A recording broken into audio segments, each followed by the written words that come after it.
से आंसू गिरे देखे माँ गहिल प्रत्यक्ष दर्शन मिल के कमला किया तू कान ली किया तोरा आंख से आंसू गिरलो कौन सती सेवक तोर मान छोड़ के कुमान क्या दिल का कौन सती सेवक तोरा अपमान क्या दिल को किया तू कान ली कमला कहल के बहन पहले साथ कर निकाल के दोनों बहन में साथ करेगी की चीज बोल ले कहल के नहीं बोलबो पहले साथ कर माँ कमला गहिल से साथ जो करा दल के ताब कमला कहल के गे बहन के कारू के छियाओ कल के कारू हमारे सेवक बेटा के समान छे कल के बहिन आकारू हई क्या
आज दारू के धरी जंगल में मार देबो अयो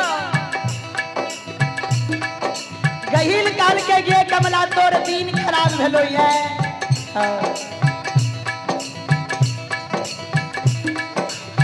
कारू के तू नहीं मार सकबी काल के बहिन साथ जे गेली कमला के गहिल काल के कौन गलती कारू कल को है एक किया तू कारू के मारे ले चाहे छी कमला काल के बहिन गलती है ताने कल को भारी गलती कल को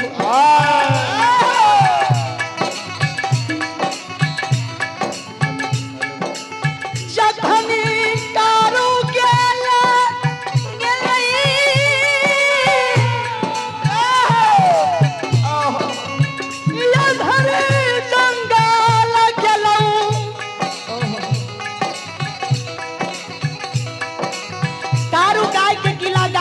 पहले हमरा गछल को झांकी जनार धोर दिया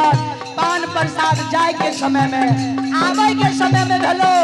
एक एक के बहिन कारू बुधो ताजे धार नहीं दलको हमरा सबिना बुझल कारू गाय ला कब आए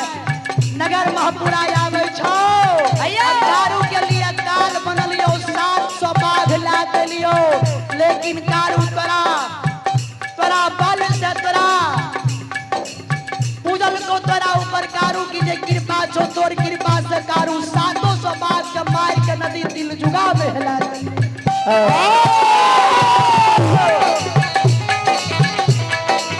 यार तू कारू के हमरा दान में दा दही कारू के मारबो मां गहिल कल के कारू के नहीं देबो मारे ले कल के जा तू नहीं देबही मारे ले